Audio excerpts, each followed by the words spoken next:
खुशामदीद, बहुत बहुत शुक्रिया आप सबका हमारे साथ ज्वाइन करने के लिए। 9:30 बज चुके हैं। प्रोग्राम अब तक के साथ मैं हूं आसिफ रशीद, जम्मू के स्टूडियो से बराह रास्त। प्रोग्राम अब तक में सबसे पहले बात गजा, फलस्तीन और आसपास के हिस्सों में जहां पर जंगजदा इलाकों के अंदर तबाही हुई है और लाखों लोग मुतासिर हुए हैं, उस इलाके के अंदर खालिद मशल हमास के नए सरबराह बना दिए गए हैं।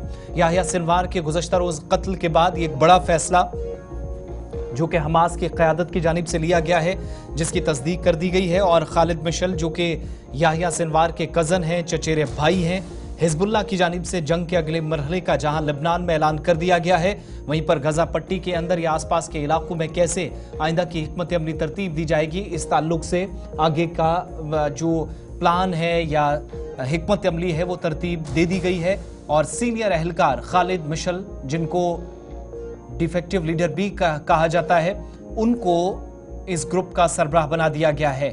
यरगमालियों से मुतल्लिक मुज़ाकरात के बताया जाता है कि यही वो शख्स हैं जो जिम्मेदार हैं और हमास और इजराइल की क़यादत को करीब लाने की भी बहुत कोशिशें इनकी जानिब से की गई।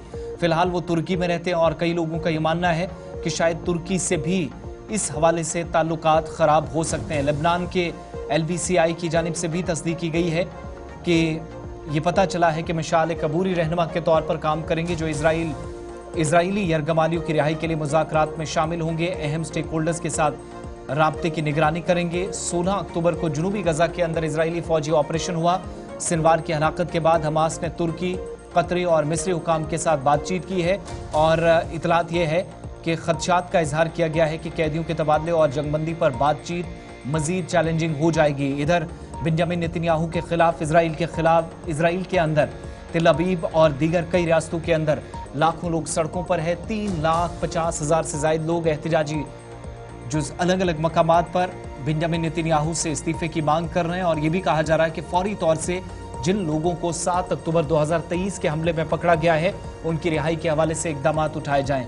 तो ये बड़ा फैसला एक तरफ याहिया सिनवार के कत्ल के बाद खालिद मशाल ये तीसरे ऐसे रहनुमा हैं। गुज़श्ता आप देखेंगे तो 3 माह के दौरान जिम्मेदारी संभाली। इससे पहले 31 सितंबर की तारीख थी जब इजराइल के एक हमले में तेहरान के अंदर ईरान में जहां पर नई सदर की हल्फ बर्दारी की तकरीब हो रही थी, उस तकरीब में बतौर मेहमान खुसूसी इस्माइल हानिया जो उस वक्त हमास के सरबराह थे वहां पहुंचे थे, लेकिन वहां उन्हें कत्ल कर दिया गया था। इसके बाद याहिया सिनवार ने तकरीबन 2.5 घंटे ये जो महीने गुजरे हैं, 2.5 महीनों के दौरान हमास की जो भी स्ट्रेटजीज रही, कहा जाता है कि 7 अक्टूबर को जो हमला इजराइल पर हुआ हमास की जानिब से, उसके मेन एक्यूज इन्हीं को ठहराया जाता था या मास्टरमाइंड थे। तो अब उनका कत्ल किया गया है। वीडियो फुटेजेस भी सामने आई हैं, कुछ आखिरी मनाजिर भी देखे जा सकते हैं। इंतहाई खतरनाक तस्वीर जो इंसानी बहरान की तरफ या जंगी सूरत हाल में इंसानी जिंदगियां कैसे तबाह और बर्बाद हो रही हैं, इस तरफ इशारा भी करती हैं। फिलहाल नए सरबराह के तौर पर खालिद मशल ने हमास की जिम्मेदारी संभाल ली है।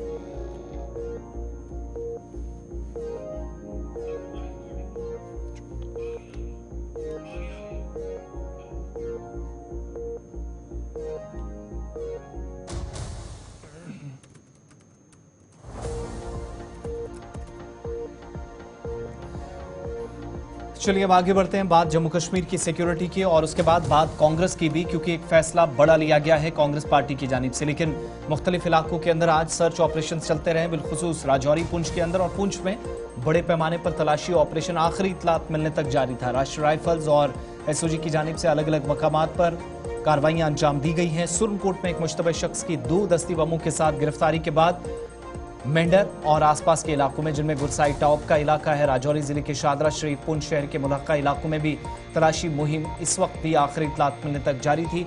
SOG की जानिब से कार्रवाइयां अलग अलग मकामात पर उस वक्त अंजाम दी जा रही हैं जब मुश्तबह अफराद की नकलो हमल और एक शख्स की गिरफ्तारी सुरनकोट से जब हुई 2 दस्ती बमों के साथ, तो अलर्ट भी पूरे इलाके के अंदर या जिले के अंदर जारी कर दिया गया है। किसी तरह की चूक ना हो, इस बात का ख्याल रखते हुए इस वक्त सिक्योरिटी फोर्सेज इस कार्रवाई को अंजाम दे रही हैं।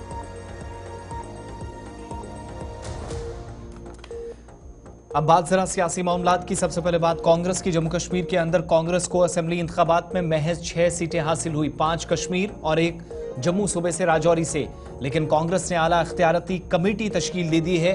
एक कमेटी तश्कील देकर हार की या शिकस्त के जो कारण हैं, वजूहात हैं, उनका पता कांग्रेस हाईकमान की जानिब से जो अहकामात हैं उन पर अमल दरामद करते हुए मकामी काडर की तरफ से की जाएगी। और असेंबली इंतखाबात में कांग्रेस की जो मायूस कुन कारकर्दगी रही, जिस पर नाराजगी का इजहार विद इन काडर भी कई लोग कर रहे हैं, तारिक हमीद कर्रा की जानिब से AICC क़यादत के साथ मशावरत के साथ जम्मू के अलग अलग इलाकों में हालिया असेंबली इंतखाबात में पार्टी की शिकस्त की वजूहात का पता लगाने के लिए एक आला अख्तियारती कमेटी तश्कील देने का हुक्म दिया गया है।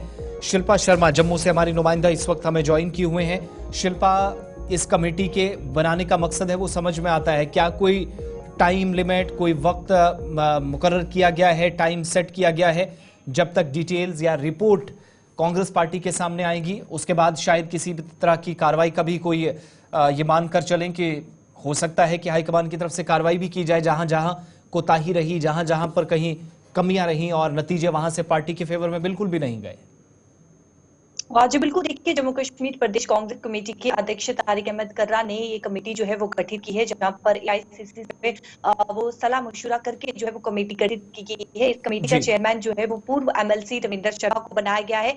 6 मेंबर की ये कमेटी है। सदस्य मैं आपको बता दूं जिसमें जहांगीर मीर है, साथ ही साथ नरेश गुप्ता है, ठाकुर बलवान सिंह है, शाम मोहम्मद चौधरी है, वेद महाजन है और दीनानाथ भगत। ये 6 मेंबर की कमेटी गठित की गई है। देखिए, ये कमेटी गठित करने का जो मकसद है वो यही है कि कांग्रेस को इन चुनाव असेंबली इलेक्शंस में जो हार नसीब हुई है, जो एक खराब प्रदर्शन रहा है जम्मू रीजन में, उसका पीछे का कारण क्या कुछ है, क्यों नहीं आम जनता के बीच में जो है वो आम जनता के दिल में घर बना पाई कांग्रेस पार्टी, उसको लेकर जो है वो कारण मांगे गए हैं कि क्या कुछ कारण है, उसको टाइम पीरियड यहाँ पर दिया गया है। 30 दिन के भीतर एक रिपोर्ट जो है वो तैयार करनी है। और दूसरी तरफ मैं आपको बता दूं कि ये भी कहा गया है कि कांग्रेस पार्टी को किस प्रकार से स्ट्रॉन्ग किया जा सके, उसको लेकर सुझाव भी यहाँ पर जो है वो मांगे गए हैं। देखिए, अगर हम जम्मू की बात करें तो जहाँ पे जम्मू में एक भारी कांग्रेस पार्टी को जो है वो हार नसीब हुई है, जहां पर TS टोनी जो कि जम्मू भाऊ से खड़े उतरे थे, RS-पुरा से जो है वो रमन भला खड़े उतरे थे, और जब चुनाव खत्म हुए तो TS टोनी सामने आए, जहां पर ये देखने को मिला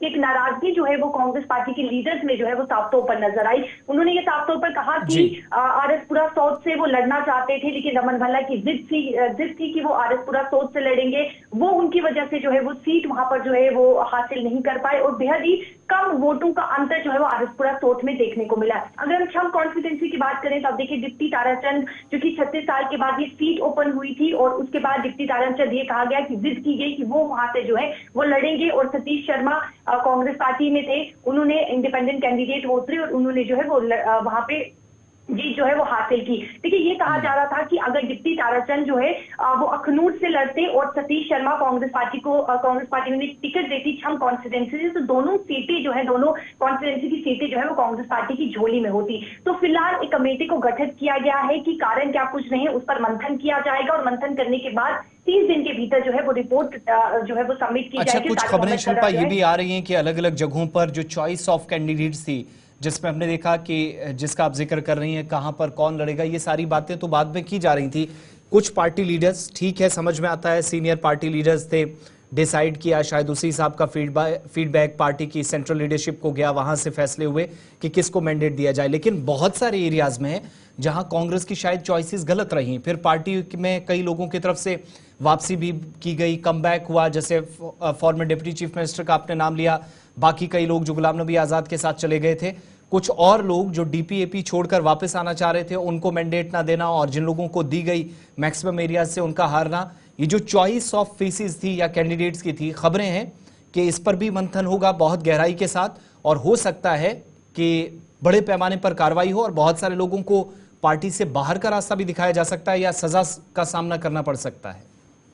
देखिए, जो टिकट बंटवारा किया गया अलग अलग जिस प्रकार से लीडर्स में जो है वो नाराजगी देखने को मिली, जो टिकट बंटवारा किया गया वो कहीं ना कहीं कांग्रेस पार्टी का गलत साबित होते हुए जो है वो बिल्कुल नजर आ रहा है, क्योंकि कांग्रेस पार्टी को एक बहुत बड़ी हार जो है वो मिली है। तो सोर्सेज ये बता रहे हैं कि एक बड़ी कार्रवाई की जाएगी, जिस प्रकार से आपने कहा कि एक बड़ी कार्रवाई जो है वो देखने को मिलेगी कि जहां पर यानी कि जो गलतियां नजरअंदाज की गई है उसका कारण क्या कुछ रहा है, क्यों उन गलतियों को नजरअंदाज किया गया है, जो टिकट बंटवारा हुआ है वो क्यों गलत हुआ है, उसके पीछे का कारण क्या कुछ है, हार क्यों हुई है, और एक बड़ी कार्रवाई होने की भी यहाँ पर जो है वो संभावना जो है वो जताई गई। क्या हम ये भी एक्सपेक्ट करें कि सेंट्रल लीडरशिप भी किसी तरीके से अब डायरेक्टली मुदाखलत करेगी, इंटरवीन करेगी, जब ये रिपोर्ट 30 दिनों के अंदर आप बता रही हैं तैयार हो जाएगी, या फिर सिर्फ लोकल कार्डर जो यहाँ पर टॉप लीडरशिप है उसी की मदद ली जाएगी?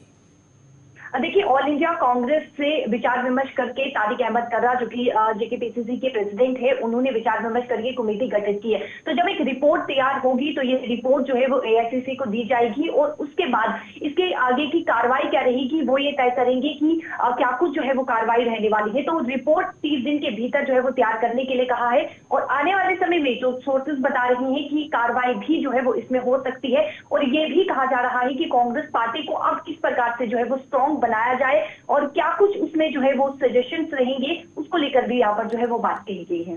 बहुत बहुत शुक्रिया शिल्पा शर्मा डिटेल्स देने के लिए। तो कमेटी बनाई गई है, इकदामात जो आइंदा उठाए जाएंगे, जो भी कांग्रेस की तरफ से कदम उठाए जाने हैं उसके लिए तजवीज़ पर तैयार की जाएगी और तवक्को ये भी की जा रही है कि आज से 30 दिन के अंदर रिपोर्ट पेश की जाएगी। पार्टी के सीनियर लीडर है रविंद्र शर्मा, उनको कमेटी का चेयरमैन मुकर्रर किया गया है, जबकि जहांगीर मीर, नरेश गुप्ता, ठाकुर बलवंत सिंह, शाह मोहम्मद चौधरी, इसके अलावा वेद बहादुर और दीनानाथ भगत, ये वो लोग हैं जो कमेटी के मेंबर्स बनाए गए हैं। चीज़ों को रिव्यू किया जाएगा, बहुत क्लोजली पहले से मॉनिटर किया जा रहा था, लेकिन राहुल गांधी, उनकी बहन प्रियंका गांधी वाड्रा, मल्लिकार्जुन खड़गे, दीगर कई लोग जो दिल्ली से आए, यहाँ पर बैक टू बैक उन्होंने डेलिब्रेशंस की, पार्टी क़यादत के साथ मुलाकातें की, यहाँ तक कि सचिन पायलट, इमरान प्रतापगढ़ी, ये तमाम लोग गांव देहात के अंदर भी कैंपेन करने गए। लेकिन पार्टी के फेवर में रिजल्ट्स ना जाना ये बड़ी मुसीबत कांग्रेस के लिए बन गई है और ऐसे में हुकूमत से अब बाहर भी हैं। हिकमत अमली ज़रा मुख्तलिफ नज़र आ रही है, कल तक कुछ और कहा जा रहा था, आज कुछ और है। तो बहुत सारी चीज़ें यहाँ से की जानी है और पार्टी की जो आला क़यादत है, यहाँ की जो लीडरशिप है, रमन भल्ला है, बाकी तमाम लोग, इनकी जानिब से एक ऐसी स्ट्रेटजी बनाई जाएगी जिससे कम से कम पार्टी भी मजबूत हो और 2029 का जो अगला पड़ाव होगा वहां पर जो आज के चैलेंजेस थे उनसे कम से कम निपटा जाए, उन चैलेंजेस पर काम हो सके। ब्रेक के बाद प्रोग्राम अब तक में आपका इस्तकबाल। वज़ीर आला उमर अब्दुल्ला ने सिविल सेक्रेटरीट में मुसलसल दूसरे दिन भी मुलाकातों या मीटिंग्स का सिलसिला जारी रखा। आज मुख्तलिफ महकमों की अहम जायजा मीटिंग की आज सदारत की। इस बीच वज़ीर आला ने जम्मू कश्मीर की तरक्याती सूरत हाल का मंजरनामे का जायजा लिया। मुख्तलिफ सरकारी महकमों की कारकर्दगी और पेशरफ्त का जायजा लिया गया। वज़ीर आला ने हुकूमत की शफाफियत और एहतिसाब के अज़्म को दोहराया। चीफ सेक्रेटरी अतुल डुल्लू ने भी मुख्तलिफ महकमों की नुमाया कामयाबियों, जारी मनसूबों की मौजूदा सूरत हाल और मनसूबों की तकमील की डेडलाइन के बारे में तफसीली ब्रीफिंग दी। इस मीटिंग में गवर्नेंस को बेहतर बनाने, गुड गवर्नेंस और जम्मू कश्मीर भर में खिदमात की फराहमी को मौसर और यकीनी बनाने के लिए मुस्तकबिल की हिकमत अमली पर तबादला ख्याल हुआ। वज़ीर आला उमर अब्दुल्ला ने डेडलाइन की पाबंदी की ज़रूरत पर जोर दिया और अपनी काबीना साथियों पर जोर दिया कि वो मुतलका महकमों के फ़ाल तौर पर निगरानी और जायज़ा लें। उनके मुताबिक ये जायज़े हमें ये समझने में मदद देंगे कि कहाँ खड़े हैं और कितना काम करने की ज़रूरत है, मौसर इक़दामात उठाए गए या नहीं।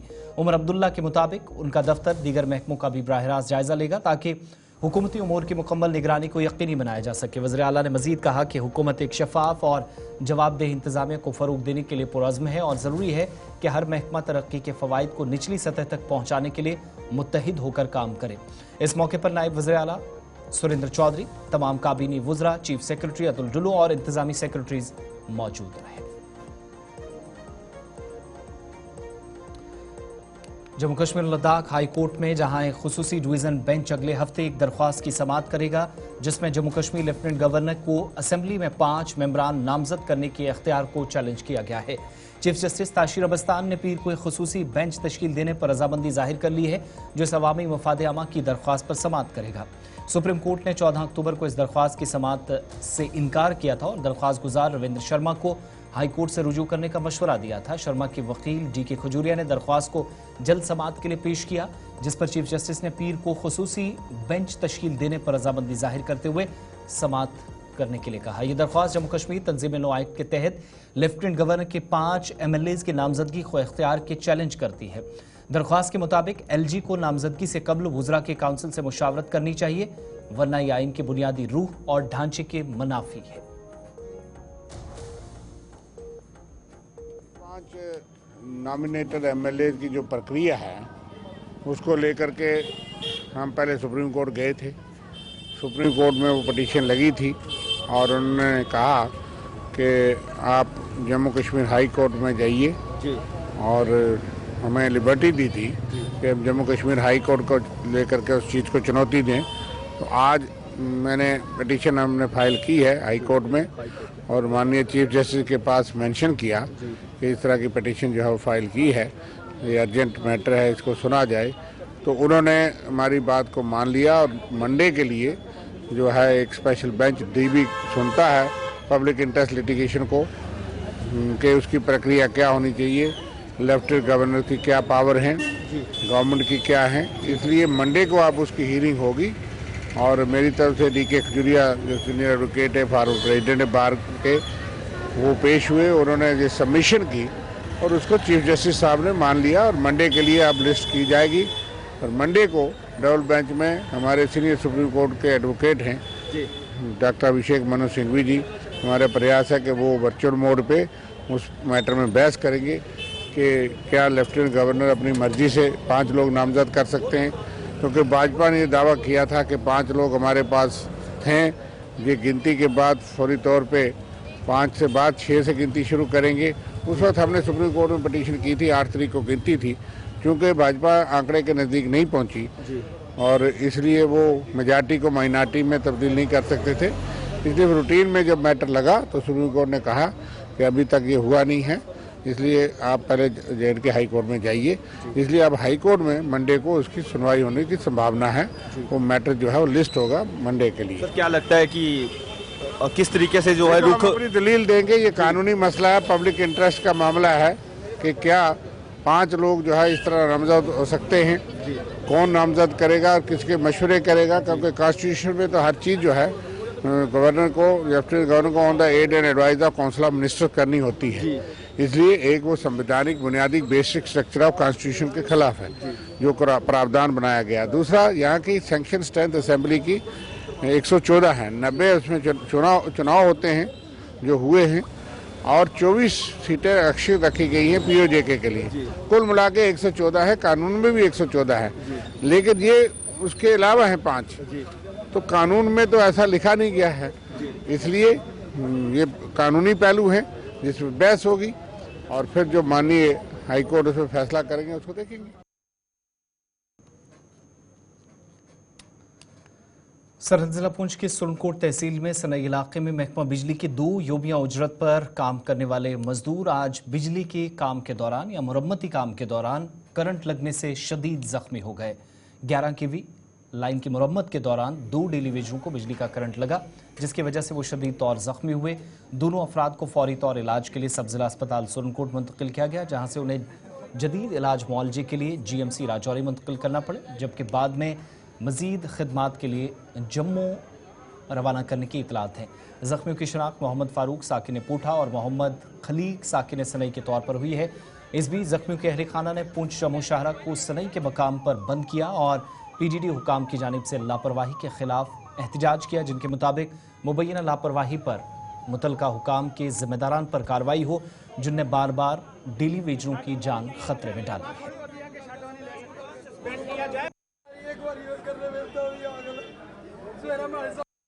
साहब को ये बात बोलिए, आप लेन पे क्यों नहीं जाते? आप घर पे बैठ जाते हैं, फौरन फोन करते हैं कि आप लेन आप पहुंचो, 2 मिनट में पहुंचो तो लेन बंद है, तो आप क्यों नहीं जाते? लेन मैन इतने मार चुके हैं, उनके पीछे ये क्यों नहीं जाते हैं? और 2 बार शॉट लगी, इन्होंने इधर से भेजा, सुरनकोट से पूंछ भेजा और जय साहब पूंछ भी साथ में नहीं गए, मुझे दिया 2000 रुपया। मैं 2000 क्यों क्या करती है, 1 साल हुआ इस बात को। अभी फिर आज शॉट लगी, अब पूंछ लेके गए, जम्मू लेके गए, ये वो साथ में नहीं गए, घर पता करने नहीं गए। अब जय साहब और रही साहब क्यों नहीं जाते लेन पे? अब पीछे जाके क्यों नहीं बैठते? लेकिन यही साहब को और एक्जियम साहब को और जय साहब को ये होना चाहिए कि हर बार ये क्या है कि हर बार ड्रामा होता है। महकमा की इलीगल तरीका है कि महकमा शटडाउन क्यों नहीं ले सकता? अगर कोई काम कराना है, कोई मान लो क्या कि कंडक्टर वार्ड में कोई प्रॉब्लम है तो उनको क्या है कि शटडाउन लेना चाहिए। ऐसे ही बस क्या लगा देते हैं तो करते हैं क्या कि ये ड्रामाबाजी चलती है और महकमे में कोई बंदा अभी तक पहुंचा नहीं है। यहाँ मैं सनई में रहने वाला हूँ, मैं जा रहा था पुंछ, कलाई में मुझे फोन आता है हॉस्पिटल से कि आपके ब्रदर को शॉर्ट सर्किट से वो कहीं गिर गया है, उसको लग गई है। मैं वहां से यहाँ पहुंचा, इस वक्त तक कोई भी डिपार्टमेंट का आला अधिकारी, पावर डिपार्टमेंट का कोई बंदा नहीं आया।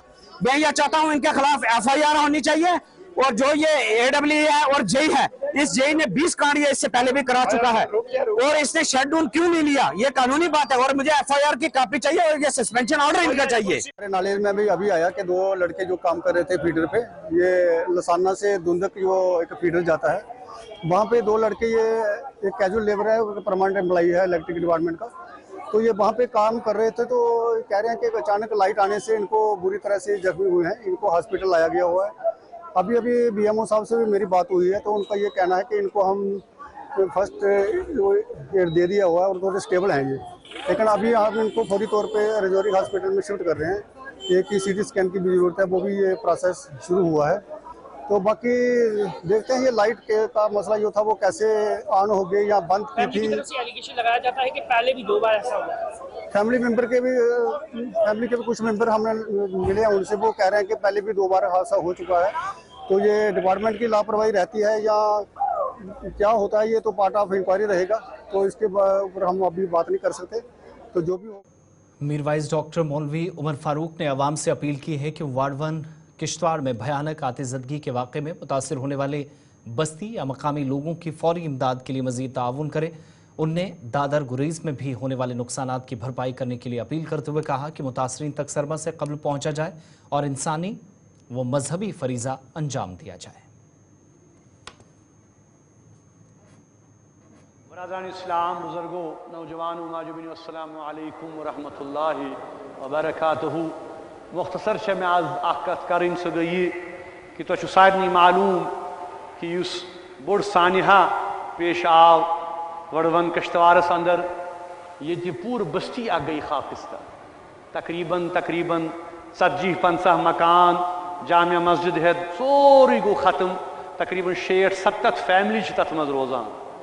तिमन कहें ज़्यादा राह तिमन नश कहें वनकन तिमन मोहताज सान मदद सान ताउन। इंशाअल्लाह दारुल खैर तिमो फैसला कोर्मुत इंशाअल्लाह कि ये करियो तुम सारी जमा क्या दुन हेकन दित जामा मस्जिद के दफ्तरस पे तत दीन बैंक के थ्रू दीन।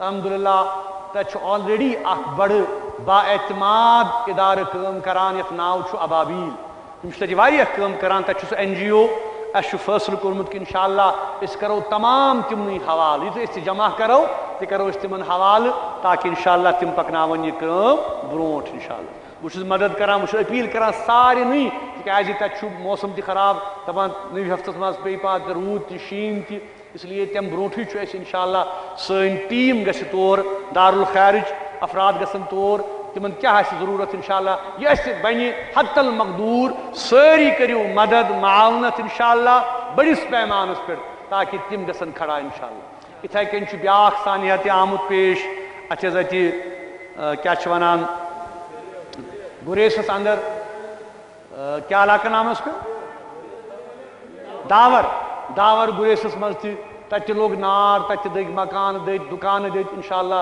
अस इराद तौर त सोजो के मदद इमदाद दारुल खैर की तरफ, क्या तुम हमेशा मदद मावनत करानी। दारुल खैर रूद बराबर कोशिश करान कि खास कर नार लदन तुंद इश्तराक तुंद मत तुंद तावन इंशाअल्लाह मदद करान, तो रोजो तो इंशाअल्लाह आइंद मदद। यह नेक काम, अत मज दियो सारी करियो पन तावन इंशाअल्लाह। अल्लाह ताला करो दीन दुनिया बरकत।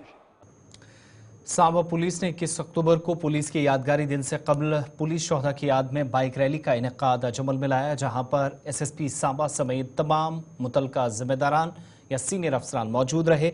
इस बीच सिविल इंतजामिया जबकि मकामी लोगों का भी भरपूर ताउन हासिल किया गया। इस सिलसिले में पुलिस इंतजामिया की जानिब से मुसलसल इकदाम किए जा रहे थे, जिसके लिए तमाम तैयारियां पहले से उठाई गई थी और आज बाइक रैली में कसीर तादाद में लोगों की जानिब से शिरकत की गई। आपको बताते चलें कि इस रैली की क़यादत, जिसको हरी झंडी दिखाकर SSP सांबा विनय कुमार शर्मा ने आज रवाना किया, वो खुद कर रहे थे और उन्होंने मुख्तलिफ इलाकों के अंदर जाने वाली इस रैली के दौरान लोगों को सड़क हादसात से बचने का भी आज पैगाम दिया, ताकि किसी भी तरीके से लापरवाही से बचा जाए। जबकि शहीद पुलिस एहलकारों को या उनके अफराद खाना को या जो लोग मुल्क की खिदमत करते इस दुनिया से चल बसे, उनको खराज तहसीन पेश किया गया है। इधर 21 अक्टूबर को पुलिस के यादगारी दिन से कबल जब ये रैलियां निकाली जा रही हैं, तो आवाम की भारी शिरकत भी अलग अलग जगहों पर डिस्ट्रिक्ट हेडक्वार्टर्स से तहसील हेडक्वार्टर्स तक देखने को मिल रही है। 21 अक्टूबर को अलग अलग मकामात पर पुलिस इंतजामिया की जानिब से बड़े प्रोग्राम मुनक्किद करके शहीदों को खराज अकीदत पेश किया जाएगा।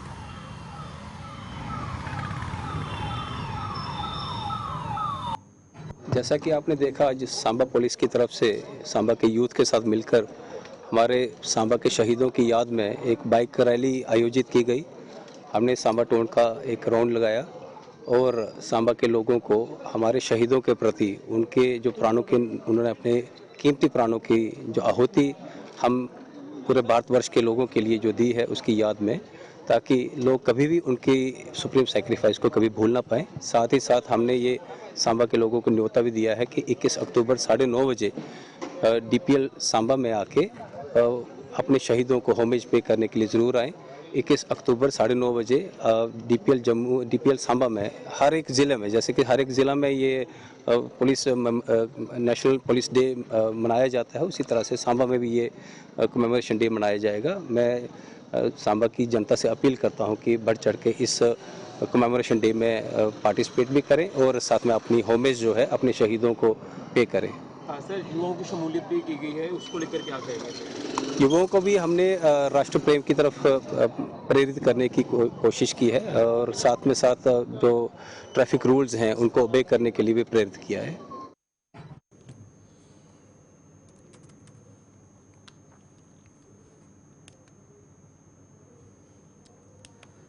सुंबल, सोनावारी, बांडीपुरा और इसके अलावा बारामूला व दीगर इलाकों में मुख्तलिफ डिवीजन्स में काम करने वाले ठेकेदार जिनने आज एक प्रेस कॉन्फ्रेंस की, जिनके मुताबिक सुप्रिटेंडेंट इंजीनियर हाइड्रोलिक जिनकी मुख्तलिफ इलाकों के अंदर परेशानियां इस वजह से भी हैं क्योंकि उनका ओहदा एक तवील मुद्दत से खाली पड़ा है, जिस पर मायूसी का इजहार किया गया। वहीं ठेकेदारों के मुताबिक दीगर कई मामलात भी हैं और तकनीकी वजूहात भी, जहां उन्हें मुतअद्दिद इलाकों के अंदर परेशान किया जा रहा है, जबकि आला अफसरान की गैरहाजिरी के सबब कई मरतबा उनके बिलों में अदम अदायगी का सबब भी बन रहे हैं। सोनावारी से वाबस्ता सुंबल और आसपास एरिया, सोपोर या दीगर जो इलाका, या डिस्ट्रिक्ट बारामूला हो या डिस्ट्रिक्ट बांडीपुरा, सारे जो ठेकेदार साहिबान हैं एक परेशानी में मुब्तला है। पिछले 1 महीने से हमारे जो SC साहब है ये हाइड्रोलिक में होते हैं, हाइड्रोलिक सर्कल सोपोर, इनका हेडक्वार्टर सोपोर में होता है, लेकिन ये 3 डिस्ट्रिक्ट शायद कवर करते हैं, कुपवारा, बारामूला और बांडीपुरा। तो ये तो इरिगेशन और फ्लड कंट्रोल, तो PHE भी। अब मसला ये है कि ये एक ब्रिज होता है, जो सुपरिटेंडेंट इंजीनियर साहब होते हैं गवर्नमेंट और यहाँ जो हमारा जो डिस्ट्रिक्ट जो तहसील लेवल के जो डिवीजन्स होते हैं, इनमें एक ब्रिज होता है सर्कल ऑफिस। सर्कल ऑफिस का हेड होते हैं SC साहब, और SC साहब तमाम जो यहाँ एग्जीक्यूटिव इंजीनियर कोई भी भेजे कोई कागज़, तो पहले वो जाता है SC साहब के पास, SC साहब भेजता है चीफ साहब के पास, फिर कमिश्नर साहब के वापस पर फिर ऐसे आता है। और 30 सितंबर को हमारे SC साहब रिटायर हो गए, तो उन्हें बहुत अच्छा काम किया यहाँ। अब जो रिटायरमेंट, तो that the change of the nature, लेकिन तब से आज तक 1 महीना होने को हो आ रहा है, तो लेकिन अभी तक हमारा नया SC साहब नहीं आया। We would like to request, हमने पहले भी मतलब इनके साथ भी बात की, डिप्टी कमिश्नर साहब से भी। अब आपके वसात से हम गवर्नमेंट से अपील करते हैं कि हमारा SC साहब विदाउट एनी फर्दर डिले यहाँ पोस्ट होना चाहिए सोपोर में, ताकि जो इस वक्त इरिगेशन, फ्लड कंट्रोल या PHE की जो JJM की मतलब जो JJM की बिलिंग जो है और जो सारी बिलिंग पेंडिंग है, उसमें जल्दी लाने के लिए हमें SC साहब की अशद ज़रूरत है। So it is we would like to request the government कि महकमा RMD ने वस्ती कश्मीर गुगोहमा के लोगों का तवील मुद्दत मुतालबा आज पूरा कर दिया है। मकामी लोगों ने सड़क की तामीर की दरख्वास्त की थी, जिसके नतीजे में 3 किलोमीटर तवील सड़क की मैग्डमाइजेशन का काम शुरू हुआ। लोगों ने इस इक़दाम पर रुकन पार्लियामेंट आगा सैयद रूहुल्ला और वज़ीर आला उमर अब्दुल्ला का शुक्रिया अदा किया।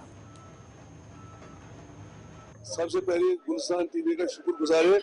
इससे पहले भी हमने एक बार आपको यहाँ लाया कर, आप लोगों को अगर याद होगा, हमने जो अभी हमने मैग्नेट स्टार्ट करनी है, यहाँ से ये रंगसर से स्टार्ट हो जाएगा पूरा गोगो, और जो इसके साथ है वो कॉलोनी ऊपर गोगो वाला की वो भी हो जाएगी इंशाल्लाह रहमान। उसी के साथ ये सारा 3.5 किलो मैग्नेट है यहाँ पे।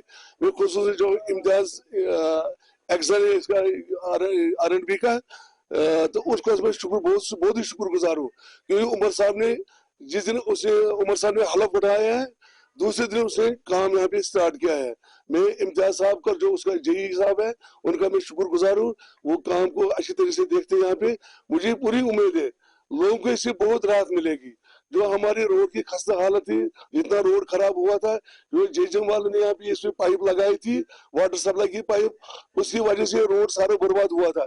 क्योंकि जो भी बीमार होते थे मोहल्ले में या घरों में बीमार होते थे, उन बेचारों को बड़ी तकलीफ होती है। हमारे इंस्टॉलमेंट में आज उम्मीद है कल आज ये वेट मैक्स कर रहे हैं यहाँ पे, ये इन्होंने आधे को मैग्नम किया है। हमारी इस जो ये पोर्शन है इसमें वेट मैक्स करना जरूरी था, छोड़ दिया था।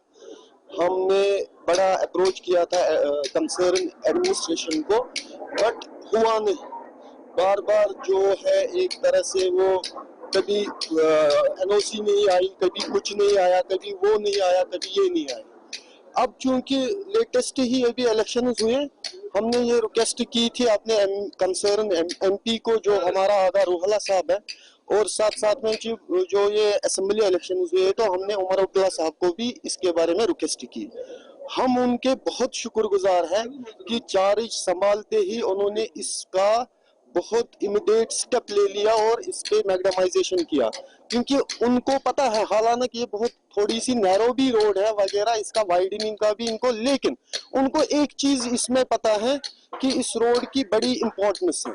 रीजन से पिछली बारी जब 2014 में यहाँ फ्लड सिचुएशन थी तो सारा कनेक्टिविटी यहीं से था, सारा ट्रैफिक यहीं से हुआ था मूव, क्योंकि ये एक्चुअली हाइट्स पे है तो यहाँ वो फ्लड सिचुएशन में वो इफेक्ट्स रहते नहीं है। और वैसे भी जब कहीं यहाँ डिस्टरबेंस होती थी तो इस रोड का बड़ा अहम रोल रहता है। प्रोग्राम अब तक में मेरे साथ बस इतना ही। आसिफ रशीद को इजाजत दीजिए।